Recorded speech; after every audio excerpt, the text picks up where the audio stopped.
tú no te preocupes por nada. Entonces tú estás dentro de un infantilismo, de una sociedad súper genial, no pasa nada, hasta que pasa.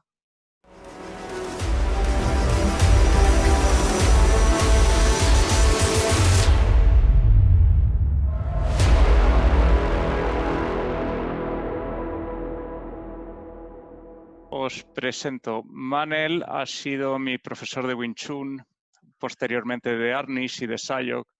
Nos conocemos desde hace más de 10 años. Manel, ¿cómo llevas lo de las clases y el confinamiento? Bien, bueno, pues como todo el mundo adaptándonos a lo nuevo que viene, ¿no? Bien, la verdad es que he estado todo un mes haciendo clases online y bueno, si tienes clara tu teoría, entiendes bien tu sistema de trabajo, ¿no? Es Han sido fácil clases trasladarlo. teóricas. Sí, bueno, tú has estado en alguna de ellas. Todas han Sí. sido teóricas y alguna indicación de algún ejercicio práctico de vez en cuando, pero claro, hay limitaciones. Además, cualquier plataforma de Zoom, Skype, igual tiene un retraso de lag, ¿vale?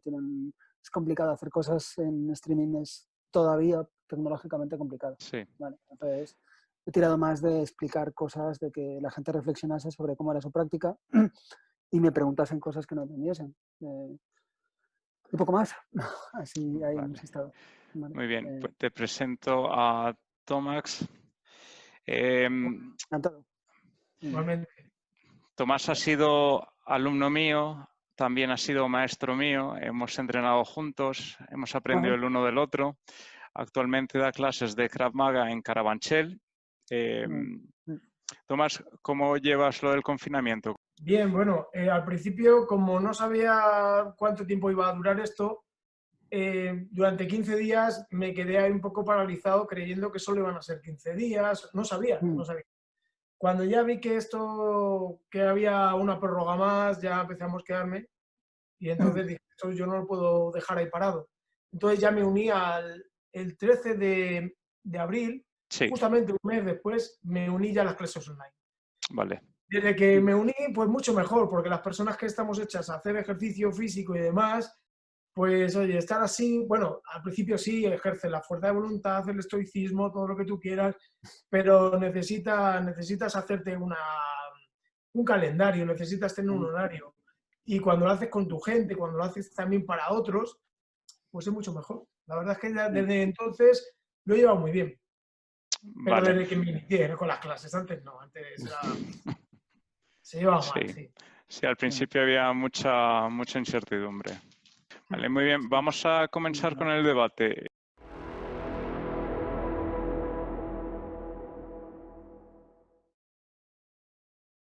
Casi todos los objetos de defensa personal están prohibidos en España, ¿no? Si practicas algún arte marcial y lo usas para defenderte, puede ser considerado como agravante de abuso de superioridad. Es tantas reglas, tantas normas, ¿es contrario el Estado al concepto de autodefensa? Hombre, contrario, yo creo, no creo que sea tanto la palabra contrario a usar, ¿vale? Sí. Simplemente entiendo que el Estado tiene que establecer un orden que todos tenemos que respetar y bueno, pues dentro de ese orden entiendo también que un Estado no puede decir tú sí, tú no, tú sí, tú no, tú sí, tú no. Claro, el dilema en el que los mete todo esto, ¿vale? La historia en la que nos mete todo esto es que, claro, la gente que tiene intención de hacer daño le da igual lo que piense el Estado, lo va a hacer igual y va a ir con todo lo que tenga. Bueno, entonces, sí es verdad que a veces se produce un poco en la ciudadanía una sensación de indefensión, de, joder, es que los malos llevan de todo y nosotros no podemos hacer nada. Sí, claro. Es uno de los efectos secundarios que tiene la legislación, que por otra parte, pues sí es verdad que tiene otras muchas ventajas. ¿Vale? Estamos hablando de un pequeño hueco, pero bueno, si a ti te pasa algo, hay seguros que te van a cubrir, hay una seguridad social que te va a arreglar lo que te hayan hecho, en fin, o sea, no te vas a quedar en la calle. O sea, hay una serie de cosas que los estados en general se cubren con respecto al hecho muy puntual que en un momento dado, por así decirlo, sufras un ataque, una agresión. Vale, pero si es verdad, claro, sí, hay una pequeña parte que sí es verdad que en la que entiendo que el ciudadano medio se puede sentir indefenso. Y yo creo, insisto otra vez, que uno de los beneficios de las artes marciales precisamente no es que no creo que sea tanto el aprender a defenderte contra algo que te venga, ¿vale? Que eso es muy relativo, es un mundo, ¿vale? Pero sí que hay una cosa que es muy buena, vosotros que habéis enseñado artes marciales, vosotros, ¿vale? Que posiblemente lo habéis comprobado con vuestros alumnos, ¿vale? Una de las cosas que a mí más me gustan de poder enseñar artes marciales libremente en la calle, ¿vale? Es que las secuelas que deja una agresión son muy cortas. Cuando alguien que no está entrenado sufre una agresión, tiene secuelas muy largas. Yo he visto casos de años y años de gente traumatizada. En cambio, alguien que sí está entrenado, dice, bueno, ojalá, pues me ha pasado esto, bueno, pues me ha llevado esto, tal, no sé qué, pero al poco tiempo se le ha pasado, porque posiblemente incluso él entrena en condiciones más duras de lo que le ha pasado en la calle, ¿no? Entonces, ya solo por eso a mí me resultan maravillosas las artes marciales. En ese sentido, me parece maravilloso que alguien pueda entrenar eso, en la disciplina que sea, ¿vale? El arte de la guerra de unos, de otros o lo que sea, pero sobre todo por ese efecto psicológico que es una de las cosas que sí tenemos poder los artistas marciales de controlar. Sí está en nuestras manos hacer que la gente se sienta mejor con esto. No que se defiendan mejor o peor o todo eso, sino que una vez ocurrido el hecho, dices, bueno, pues me ha pasado esto, ya está. Yo sí he visto, de verdad, casos, como no sé si os ha pasado a vosotros enseñando, ¿vale? Pero casos de gente traumatizada por agresiones o por atracos, años y años, 5 o 10 años incluso. Bueno, perdón, me enrollo. Nada. Vale, una cosa justamente que tienen las artes marciales es que al crear confianza en la persona hace que digamos que repele los problemas, porque la forma en que anda es diferente, ¿no? Es de una persona que confía en sí misma. Entonces ya eso evita que pelee. Eso lo sabemos todos como instructores de artes marciales que somos, ¿vale? El lenguaje corporal, en la fase previa de la agresión, el lenguaje corporal es fundamental, como ocurre en el mundo natural, ¿vale? Los depredadores escogen a la presa más débil, normalmente, ¿vale? Entonces, exacto. no es una garantía ni muchísimo menos, pero sí ayuda. Yo he conocido gente que ha salido de bastantes situaciones y yo incluso en persona, ¿vale? Simplemente con mantener una calma, una actitud y una presencia, pues el conflicto hace como y se marcha. Vale.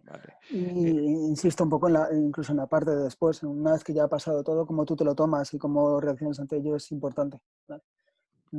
Y sí, en eso las artes marciales hacen mucho beneficio. Muy bien. Tomás, ¿quieres decir algo al respecto? Sí, bueno, es normal que haya un concepto de indefensión respecto a la autodefensa, porque hoy en día, pues para que no seas penado por la ley, a nivel aunque sea administrativo, aunque sea económico, le tienes que haber hecho frente a algo muy grande. Quiero decir, por ejemplo, un vigilante de seguridad, teóricamente, por decir algo, si a mí me sacan un cuchillo, yo, si llevo un arma corta, un arma reglamentaria, no la puedo sacar frente al cuchillo, cuando el cuchillo me puede matar, porque no se considera algo equitativo.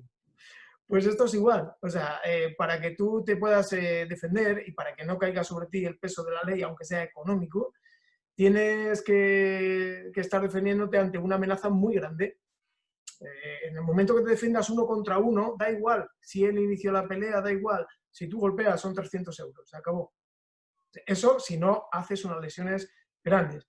El concepto para que a ti te eximan de culpabilidad y no cargue contra ti, tiene que ser algo, pues, un ataque masivo, alguien que te haya sacado un arma, ya tiene que ser algo que el juez lo vea, ¿vale?, desproporcionado, ¿vale?, por parte del atacante y que, bueno, que entonces considere que tu defensa era legítima. Si no, la autodefensa hoy en día está penada.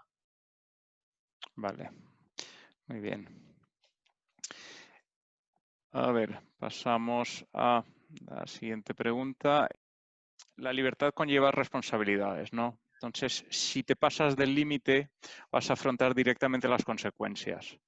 Esto te permite entender el mundo y entender dónde te mueves, crecer como persona.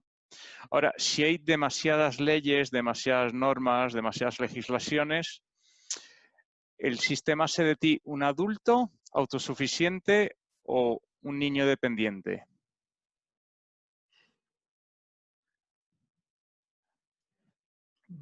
Vale, ¿quieres responder tú? No, No, gracias.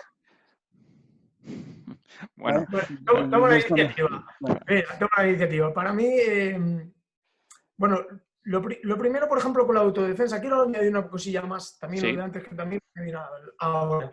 Realmente el debate de lo legal o no legal cuando está en riesgo tu vida es sí, secundario. Eso yo siempre se lo digo a mis alumnos. totalmente. O sea, eso da igual, tú te Sí, tienes que defender a ti mismo y a los tuyos con proporcionalidad, eso sí, y congruencia, es lo que decía. Pero ya, por ejemplo, cuando hablamos sí,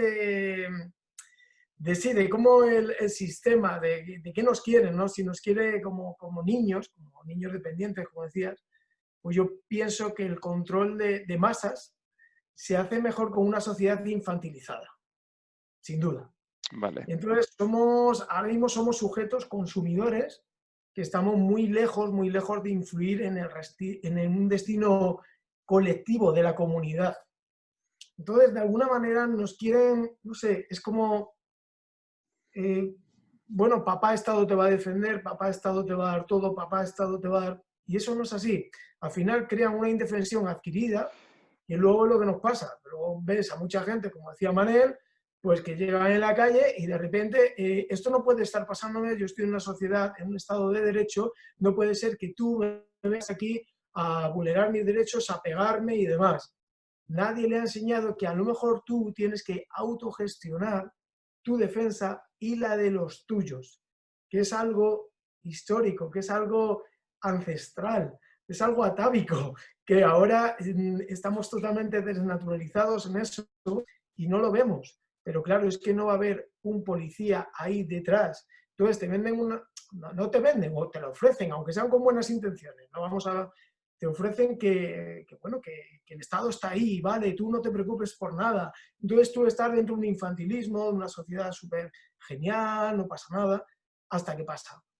Entonces cuando pasa, tu respuesta es como un niño, como dices tú, como un niño dependiente, que no Claro, sabe. no entiendes lo que pasa. Y bueno, esto no es justo, vale, y en la vida. Claro. La cuestión es que el Estado hoy en día ya no tiene ese poder de prevenir. Ahora lo que hace el Estado es reparar, intenta castigar, pero llega tarde, ¿no? No sé si os acordáis, en el metro de Madrid, ahora unos 10 años, pues no, cada vez que te montabas encontrabas dos seguratas en condiciones. Hoy en día es raro verlos y cuando los ves, pues visiblemente no están muy preparados, ¿no? Entonces, ¿qué ha pasado? ¿Por qué hay menos inversión en nuestra seguridad? ¿Hay algún cambio social? Manel, que arrancas tú. a Arrancas tú. ver, sí, vale. También un poco hilando con con lo que habías preguntado antes, ¿vale? Cuidado porque es complicado generalizar. Yo creo que no debemos o no podemos, no hay que generalizar, ¿vale? Es Sí, como, yo he conocido todo tipo de personas que reaccionan de todo tipo de formas frente a estas situaciones.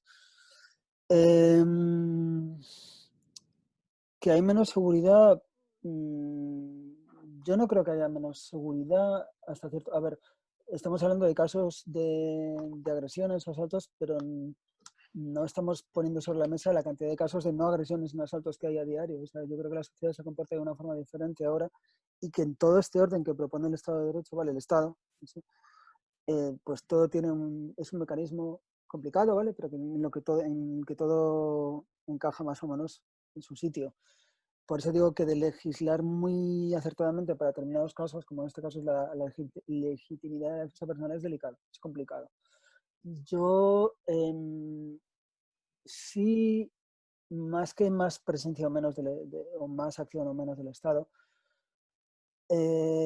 quizás sí he hecho en falta una cosa, es la preparación, la madurez mental, lo que llamáis vosotros infantilismo, ¿vale? De la sociedad, que no creo que sea tanto infantilismo, sino falta de hábito, falta de uso, ¿vale? En unas situaciones determinadas, ¿vale? Entonces, quizá yo sí he visto una caída de valores muy grande en la sociedad en los últimos 10, 15 años, que eso al final, la caída de valores repercute en cómo la gente afronta los conflictos, afronta las situaciones, ¿vale? Entonces, sí, posiblemente lo que habría que es no olvidarnos de cómo educar a las personas emocionalmente para que, bueno, en la vida sepan encajar estos golpes y sí, no hacer creer a la gente que que la vida al final es una sucesión de eventos felices y no te va a pasar nada fuera nunca. Pero ocurre lo mismo con otro tipo de eventos. Fijaros ahora lo que ha pasado, lo tenemos a 2 días vista, lo que ha pasado con todo el tema del SARS-CoV-2 y la enfermedad, el COVID-19, ¿vale? Todo lo que ha ocurrido con la pandemia primero, el encierro, bueno, todo lo que ha llevado hasta las fases en las que estamos ahora. ¿Cuánta gente lo ha sabido digerir emocionalmente y cuánta gente no lo ha sabido digerir emocionalmente? ¿Cuánta gente ha sido oportunista y lo ha aprovechado para...? Yo sí he visto pautas de relativa madurez y mucha inmadurez por otro lado también en partes de la sociedad. Entonces, quizás yo lo que he hecho, o sea, el problema es más un problema educativo que de más presencia del Estado en eso, en el metro, donde sea más policía, menos policía. Creo que no tiene tanto que ver con eso, porque problemas en la calle va a haber siempre y los ha habido siempre y tenemos casos de robos documentados desde el siglo V antes de Cristo. ¿Vale? Eso no es una cosa que ahora mismo, no es una cosa actual. ¿Vale? El problema es cómo reacciona la gente, que es lo que siempre, insisto, me estoy llevando todo el rato parte del tema hacia ese lado, pero es lo que más me ha preocupado siempre como instructores marciales, ¿no? Y si puedes ahorrarle a una persona años de sufrimiento por un tema determinado, perdón. Y creo que tiene que ver con la madurez emocional que se proporciona en la educación básica, y eso sí es verdad que ha caído mucho, ha caído muchísimo. Vale, ha caído, quizás eso es lo que estáis vosotros definiendo como infantilismo, es el tema despreocupado de la gente de no, a mí nunca me va a pasar nada, que nos lleva a yo hago lo que quiero, como quiero, cuando quiero y tengo derecho a todo y no tengo ninguna obligación, ¿vale? Podemos unir una cadena larguísima ahí de cosas, nos meteríamos ya casi en un debate político que no viene el caso ahora, ¿no? Pero bueno, insisto, no veo tanto una necesidad de que hubiera más presencia policial del Estado o más seguridad proporcionada por parte del Estado, sino bastaría con educar las cabezas de otra forma, ¿vale? Educar a la gente de otra forma, simplemente. Para saber resolver los conflictos emocionales, me refiero, enfocada a resolver los conflictos emocionales, que es la carencia que veo grande, ¿vale? Más que física o puramente de saberte X llaves o X golpes o X. Yo sobre el tema de los vigilantes de seguridad, Sí. se hablaba, ¿no? Bueno, yo quiero quiero romper una lanza porque... Sí, y simplemente añado a lo que he dicho y te quería preguntar a ti, ¿hasta qué punto tiene potestad un segurata? Sigue. Claro, bueno, yo como segurata, como vigilante de seguridad que soy, pero que no ejerzo, yo os voy a contar un poquito mi experiencia. Cuando yo me hice el curso, yo lo que vi fue gente que no hubiera aguantado una carrera de 20 metros directamente. O sea, nada. Personas... Es que hay una cosa muy importante, pero no en el tema de la seguridad, en todo. Se llama vocación. Si tú, por ejemplo, has llegado al mundo de la seguridad con vocación, tú serás un segurata, no serás un segurata, serás un señor o una señora vigilante de seguridad que te preocupa de tu formación y que realmente serás un profesional o una profesional de AUPA, ¿vale? Porque tú realmente tienes vocación sobre ello. El problema es cuando lo que te lleva ahí es un trabajo nutricional, algo para salir del paso. Entonces da igual. Y desgraciadamente, pues hoy en día lo que te lleva, o sea, los trámites para llevarte a ser vigilante no son demasiado duros. ¿Vale? De hecho, yo vi gente, ya os digo, que no entiendo ni cómo superar las pruebas. Voy a dejarlo ahí. Luego, también en cuanto a los guardias de seguridad hoy en día tiene un carácter disuasorio. Esto quiero dejarlo claro. El carácter de autoridad se perdió. De hecho, hubo un tiempo en el que sí que el vigilante de seguridad tenía un carácter de autoridad y si tú atentabas contra él, era como si hicieras un atentado contra cualquier otra autoridad, contra un policía, pero eso se perdió hace ya muchos años en España. Entonces, ahora mismo, cualquier actuación, como no sea en casos muy concretos, ¿vale? El vigilante se va a ver en serios problemas. Por lo tanto, ahora mismo es disuasorio. Punto. No hay nada más. Vale, o sea que el bastón que le cuelgue de la cintura es más disuasorio que otra cosa. No, el carácter, por ejemplo, mira, en cuanto a un robo, si hay un robo, el que tú llegues y tú intentes, bueno, cojas a la persona, la embrilletes, cuidado, cuidado. O sea, la que te puede caer es tremenda. Pues voy a contar, por ejemplo, una. Imagínate, yo, por ejemplo, soy vigilante de seguridad y llevo a una persona al cuarto que se tiene generalmente en un centro comercial porque la he pillado robando. Esa persona es mujer. Yo me meto dentro y voy a dejar la puerta abierta o esperar a que venga la policía, ¿vale? O que haya conmigo una vigilante. Yo me meto dentro, cierro la puerta y cuando viene la policía, esa chica dice que yo he abusado de ella, yo me voy abrochado, ¿vale? Eso no ocurriría con un policía, porque él tiene una figura de autoridad, ¿vale? Tú no. Entonces, claro, ¿qué pasa? Pues que al final es un problema para todo. En cuanto te metan un parte de lesiones, te metan todo, también, no digo que un agente de la policía no tenga esos problemas, pero es que un vigilante prácticamente es como uno cualquiera. Es que no te puede hacer mucho más. Si la cosa se complica mucho, si hay una agresión por parte de esa persona, de ese cliente, ahí tienes más margen. Pero si no, o sea, en cuanto le intentas reducir y demás, se te puede caer, vamos, más lesionado, me has hecho y es un jaleo. Sí, es Entonces, verdad la mayoría actúan una vez, les cae una buena y ya no vuelven a actuar. Están desactivados ya. sí. Sí, es verdad que no, eso sí que no tengo respuestas, pero sí es verdad que ha habido una deslegitimación total de las actuaciones de los vigilantes de seguridad. No sé por qué los vigilantes de seguridad, que antes tenían más o menos un papel mm, eh, fuerte dentro de lo que era guardar el orden, se les ha quitado todas las herramientas legales, sobre todo, estoy hablando de legales, no estoy hablando de lo que llevan encima, ¿no? Que tenían y están muy, muy desamparados. Es verdad que hay una sensación, tú lo puedes decir, ¿vale? Porque es profesional eso, de malestar en general en la profesión, que ya de por sí es una profesión sufrida, es una profesión complicada, como para encima tengas a la gente descontenta. Yo no conozco un solo vigilante de seguridad ahora mismo que esté contento con las actuaciones que puede hacer. Y eso sí que no entiendo por qué se ha hecho. No entiendo por qué en ese sentido se les ha quitado tanta autoridad, tanto poder. De hecho, ahora mismo, lo que estás diciendo tú, ¿vale? Que es, apenas es disuasorio si cabe, porque claro, en cuanto a la gente conflictiva se sabe y todos lo saben, ¿vale? Que el vigilante prácticamente no les puede hacer nada, pues les da igual ver al vigilante que no ver al vigilante o hacer las cosas delante de sus narices. Entonces, eso sí que es verdad que no entiendo por qué ha ocurrido. Antes sí tenían más peso, y no sé por qué en un momento dado, una especie, no sé, de buen rollismo civil les quitó toda la autoridad que tenían y la historia es que cuando tú quitas, es una balanza, desequilibras un lado, se va el otro. Entonces, todo lo que has quitado de la gente que puede guardar el orden, se lo das a la gente que no quiere guardar el orden. Y eso Claro, pero es de además, cajón, no sé por qué. además, eso se agrava por el mismo sector, porque hay gente que lo decía, en lo que influye el vocacional y el nutricional. Hay mucha gente que desgraciadamente, digamos, bueno, también pasa en las artes marciales, pasa en todo, ¿eh? No vamos aquí vale, que nadie se sienta aludido cuando escuchen esto, los vigilantes de seguridad. Pero hay gente que no es vocacional y tiene un carácter torrentiano, piensan que oh, tengo aquí esto y si no, claro, y entonces esa gente también desvirtúa un poco y digamos que le quita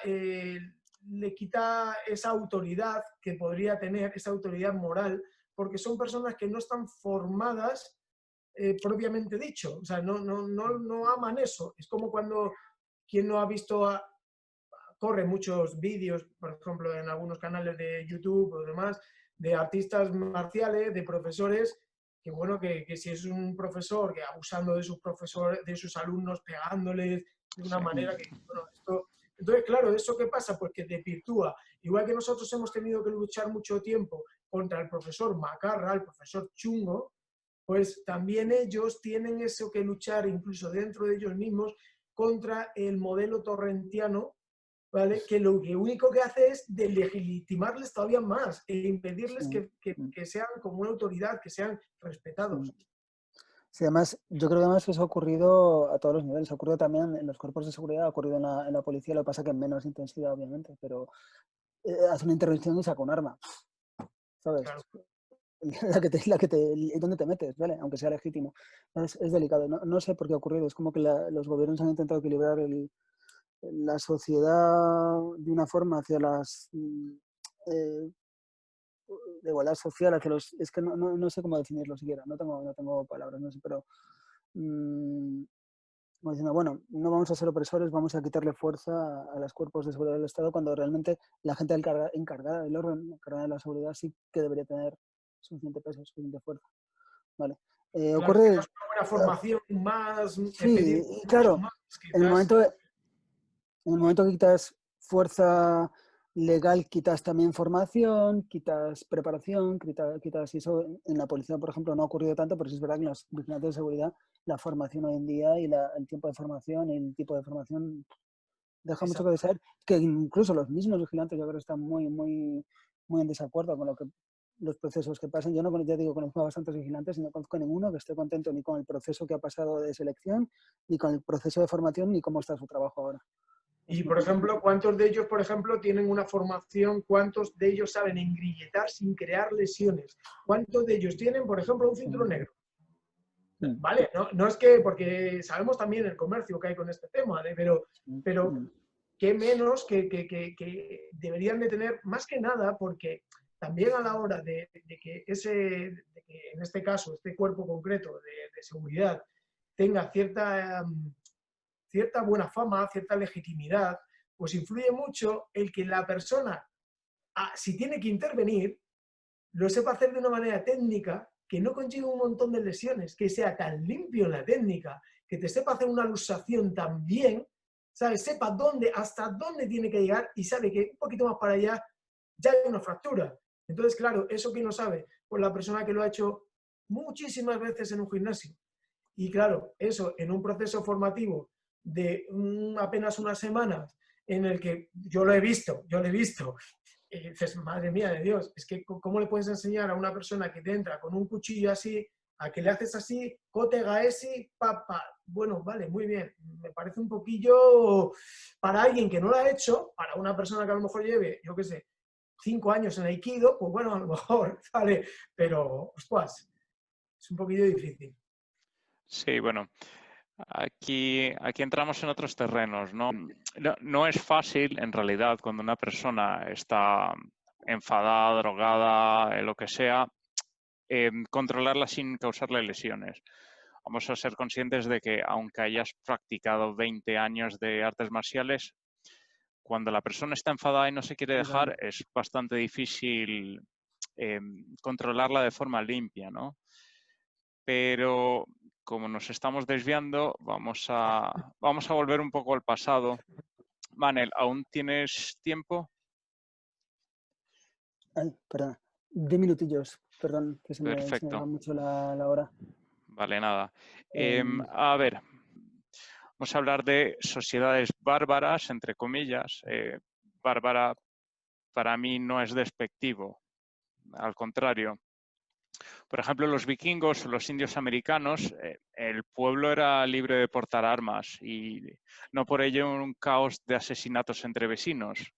Entonces, ¿por qué, ¿por qué se pierde esa confianza en el ciudadano? ¿Es porque desaparece la tribu? ¿Es una cuestión numérica o es una cuestión de moral, de valores?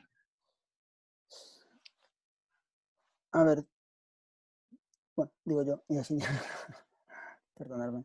Nada. Sí, yo creo que, a ver, primero cuidado con nuevamente las generalizaciones, porque no en todos, o sea, depende de en qué sociedad y en qué contexto se podían llevar armas o no, ¿vale? No por ser vikingo ya de por sí podías llevar armas en cualquier sitio, en cualquier, ¿vale? Cuidado con eso, ¿vale? Luego yo creo que es lo que hemos hablado antes, es una cuestión o sea, cuando se pierde la confianza en el ciudadano es cuando las sociedades crecen mucho, Vale. ¿vale? Cuando las sociedades crecen mucho y posiblemente la educación en valores que se hacía antaño no va ligada al desarrollo social tan rápido y cómo se educa y cómo sobre todo pensando un poco ya en más en época actual. actualmente no se pueden portar armas así libremente, yo creo que eso es bueno, la teocracia, ¿vale? Que es como, ojito, ¿vale? Cuidado. Entonces, bueno, yo creo que tiene que ver un poco con la educación de base, ¿vale? Con cómo se educa a la gente, cómo educas a la gente, sobre todo en valores, en respeto, en una serie de cosas, ¿vale? Que son necesarias para la convivencia, ¿vale? Y que van a sustituir siempre al conflicto, o sea, o que van a disolver el conflicto, por así decirlo, ¿vale? No es saber enseñar a resolver el conflicto o a enfrentarse al conflicto, sino educar a la gente para que no haya ese conflicto. Bueno, yo creo que la clave está ahí, ¿no? Pero bueno, sí es verdad que lo que hablábamos antes, ¿no? Que bueno, eso genera pequeños huecos en, en la convivencia en las que, bueno, cuando realmente sí hay un conflicto y de pronto estás en una situación en la que actualmente no podemos portar armas, pues hay que saber comportarse de otra forma. Simplemente. Creo que tiene que ver con la educación de base. Con la educación. Sí, la educación de base. Fundamental. Fundamental. Totalmente Y de la acuerdo. educación, perdona, termino ya, ¿vale? Si la educación ahora se deriva, o sea, antes, pues la sociedad más tribal, como tú lo has llamado, los consejos de ancianos dictaminaban sobre qué se educaba hacia abajo, ¿vale? Hoy en día es el Estado el que dictamina en qué se va a educar y qué no. Claro, era Y mucho más cercano. es más complicado, efectivamente. Perdón, ya. Vale. Tomás. No, estoy totalmente de acuerdo. No añado más porque justamente lo ha explicado mucho. Lo ha explicado muy bien. O sea, a mí la forma, lo que dice, por ejemplo, el tema numérico me ha parecido que sí, cuando ya la tribu ya empieza a convertirse en masa, ya la cosa también se distorsiona bastante. O sea, por lo demás, la educación y demás, o sea, me parece que ha estado muy bien explicado por Manel. Entonces, ahora entramos en la situación actual. Este confinamiento, este miedo hacia los demás, la separación de 2 metros, ¿de qué manera puede afectar nuestra fuerza física y mental, la situación que estamos viendo actualmente? Pues mucho, yo creo que mucho. Creo que yo sí personalmente entiendo que hay medidas de seguridad que tomar y una serie de cosas, ¿vale? Pero yo creo que al descontextualizarse todo tanto, esto nos llevaría a un debate de otras 5 horas, ¿vale? Sí. Pero el hecho de, o sea, sí han hecho a la gente más cautelosa y más miedosa en muchos sentidos, ¿vale? Y el hecho de estar de la separación y el hecho de no, o sea, yo creo que esto no estoy diciendo que nadie lo haya creado ni nada parecido, pero sí son cosas que debilitan a la sociedad. Fortalecen en otros sentidos, ¿vale? A lo mejor a nivel institucional fortalecen determinadas cosas o tienen ideas ojo, pues la sanidad tiene que funcionar mejor o ser más ágil, una serie de cosas que, vale, estamos todos de acuerdo, pero a nivel individual, a nivel de individuo, yo creo que nos va a costar salir de esto y somos los que tenemos gente que educaran, los que somos responsables de educar a personas, ¿vale? Que somos los profesores de artes marciales, tenemos la responsabilidad de volver a dar esa confianza a la gente. Creo que es fundamental. Perdón. Y ya, con esto. Vale. Tomás. Sí, yo pienso que sí, la imposibilidad de relacionarnos por el confinamiento y ahora de manifestarnos en contra de lo que no estamos de acuerdo, que también eso lo conlleva, ¿vale? Pues ahora el derecho de manifestación, cuidado. Sí. Y además el de intercambiar ideas, ¿no? El de intercambiar ideas, porque la gente está, bueno, de hecho, está polarizada porque no ha habido un intercambio de ideas, porque nos han dictado de una manera, en forma fractura, ¿vale? O aquí o allí, pero no hemos podido, como nosotros, entre nosotros, intercambiar ideas, ¿vale? Entonces, porque es que además no intercambiamos ideas porque ahora sentimos un rechazo al otro como posible portador de un mal. No nos acercamos a él como para ponerte a hablar, ¿vale? Como para ponerte a hablar de cosas profundas. Entonces, claro, entonces, y eso, durante 2 o 3 meses, bueno, 3 meses, eso sí que hace mucho daño, sí. Y ojo, que conste que yo creo que todos los artistas marciales estamos, yo por acuerdo, totalmente a favor de cómo se ha organizado esto, estamos totalmente a favor del Estado, de derecho, ¿vale? No estamos aquí atacando en ningún momento las actuaciones que ha habido, ¿vale? Que el gobierno ha hecho lo que ha podido, lo que ha sabido y todas las instituciones han operado lo mejor que han podido. Y era necesario. Son medidas que han sido necesarias. Yo lo que creo que es importante recalcar es que a nivel social, individual, esto ha dejado mella y está en nuestras manos el hacer que la gente pues se reanime, se anime otra vez, ¿vale? Y coja confianza otra vez. Yo creo que es fundamental. Y en vez de fracturarnos, lo que ocurre en estos casos, efectivamente, es que por intereses políticos, pues esto genera a veces mucha fractura. Pues la culpa la tengo toda. Enseguida aquí la gente se echa la culpa. Nos hemos acostumbrado en 3 meses a culpar al vecino, a culpar a los demás. Yo creo que deberíamos estar pensando otra vez en reunirnos todos y decir, bueno, vamos a trabajar juntos para salir de esto, que es complicado, ¿vale? Y una forma de salir juntos de todo esto es fortaleciéndonos unos a otros y que la gente socialmente se sienta apoyada y cada vez más fortalecida, ¿vale? Y en eso los que enseñamos disciplinas que tienen que ver con el carácter y con el fortalecimiento del carácter, de las emociones, del espíritu, como queréis llamar, ¿vale? Pues tenemos un poco parte de la labor, simplemente. Vale. Tomás, ¿quieres agregar algo? No, está perfecto, muy bien Vale. explicado también por Manel. Muy bien, bueno, como estamos cortos de tiempo, vamos a la última pregunta. ¿Las artes marciales, los deportes de contacto o la defensa personal volverán a encontrar la normalidad o están destinadas a desaparecer en la clandestinidad? Está en nuestras manos, yo creo que está en nuestras manos. Si sabemos transmitirlo como algo bueno y como algo positivo, como algo que va a aportar muchos valores a la gente a muchos niveles, la gente querrá practicar artes marciales, ¿vale? Igual, pues yo qué sé, tarda más tiempo o menos tiempo, eso no lo sabemos, ¿vale? Pero yo creo que está en nuestras manos. No podemos, lo que sí como artistas marciales y como poseedores de nuestra verdad, ¿vale? Tenemos que ser conscientes de que realmente está en nuestras manos, de que no va a ocurrir fuera, que es algo que tenemos que, es un paso que tenemos que dar nosotros y es algo que un mecanismo que tenemos que activar nosotros como profesionales de esto, que solo por sí solo no va a ocurrir. Y no podemos esperar que las cosas vuelvan a como estaban antes por sí solas.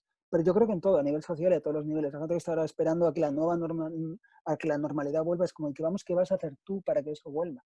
Yo creo que es el mensaje un poco social importante en esta época, es ¿qué vas a hacer tú para que todo vuelva a ser como tú quieres que sea? No como era antes o parecido a lo que fuera, pero como tú quieres que sea, ¿vale? Yo creo que en este caso, concretamente, nuestra profesión está en nuestras manos, realmente nada fuera, absolutamente nada fuera, que esto vuelva a las cabezas de la gente y como algo bueno, como algo saludable, como algo provechoso, que es lo que es. Okay. No. Opinión personal. Tomás. Yo, bueno, no creo que se vaya al terreno clandestino, ¿vale? Porque, entre otras cosas, porque gracias a las MMA o las UFC, realmente esta industria está en pleno crecimiento capitalista. O sea, no somos el fútbol, pero... Entonces, bueno, de todas maneras, aún así, siempre en nuestro terreno siempre ha existido y existen alternativas más underground, ¿vale? Más, ya sea por cuidar las raíces, en plan arte marcial. Por ejemplo, el fundador de Goju Ryu decía que los profesionales no debían de ganar, de lucrarse con el arte marcial, ¿no? Por ejemplo, por decir algo, ¿no?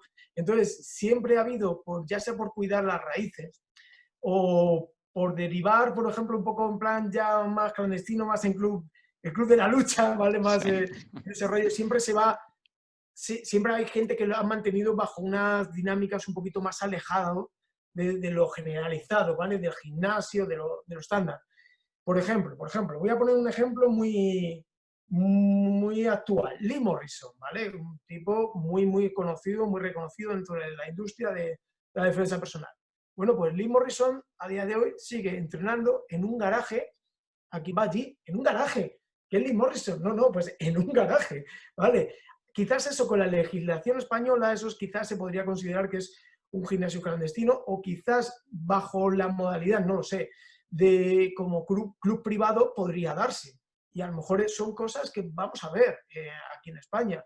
Un club privado donde la gente pues entrena de una manera como con amigos, otro concepto, no lo sé. Pero se abre un mundo de posibilidades, como decía Manel, que está en nuestras manos. Y ahora la responsabilidad es nuestra, cómo nos adaptamos a ella, qué respuestas damos, pues de lo más variopinta. Todos vamos a dar respuestas, ya las estamos dando, intentando respetar las distancias, pues a lo mejor más striking. Yo, por ejemplo, he empezado a meter armas. ¿Por qué? Porque ya el arma ya conlleva una distancia, me permite trabajar. Yo, por ejemplo, ya el suelo no lo puedo trabajar de momento, a no ser que sean pequeños drills. pero es eso, al final es como hemos dicho también antes, es la imaginación al poder. Cuando prohibieron el uso de armas, hubo un brote imaginativo que llevó a utilizar otras cosas como armas. Ahora estamos en otro periodo en el que se nos ha prohibido la distancia, o sea, se nos ha puesto una, y entonces ahora tenemos que de nuevo que poner la imaginación a trabajar. Somos nosotros, al fin y al cabo, tenemos control sobre nuestras vidas, entonces podemos no controlar lo que está alrededor, pero lo que podemos controlar, pues tenemos que encargarnos de ello, ¿no? Es un deber. Vale, pues, ¿tenéis alguna última cosa que decir que queráis agregar? Nada, darte las gracias a ti por Gracias a vosotros por comentado estar esto, aquí. por haber